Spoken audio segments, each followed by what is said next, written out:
एक गांव था, गांव का नाम सिबराजपुर था। उस गांव के राजा की बेटी के लिए रिश्ता देखा जा रहा था, लेकिन उसको कोई भी पसंद नहीं आ रहा था। तो राजा ने ऐलान किया कि जिसको भी मेरी बेटी पसंद करेगी उसको मैं राजा बना दूंगा।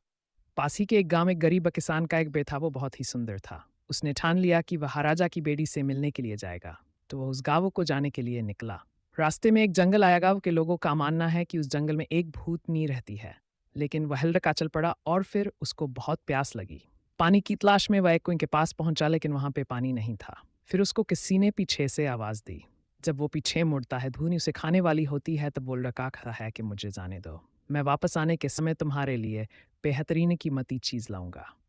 तब वो भूतनी उसको छोड़ देती है और वोल्डर का राजमहल में एक गरीब किसान के बेटे को जंगल में प्यास लगती है। जब वह पानी की तलाश में एक कुएं के पास पहुंचता है, वहां पानी नहीं मिलता है। तभी किसी की आवाज आती है। जैसे ही लड़का पीछे मुड़ता है, वह एक भुतनी का सामना करता है। वह भुतनी उसे खाने वाली होती है कि उस गरीब किसान का बेटा कहता है कि मुझे छोड़ दो, मैं तुम्हें एक बहुमूल्य चीज लाकर दूंगा। फिर वह लड़का राजमहल की तरफ चल पड़ता है। वह लड़का बहुत सुंदर था और उसे देखकर राजा की बेटी खुश हो जाती है। लेकिन उसने एक शर्त रखी कि वह एक चीज देखना चाहती है जो उसने कभी ना देखी हो। तब वह लड़का कहता है कि उसके बदले मुझे तुम्हारे गांव की जादुई मोती चाहिए।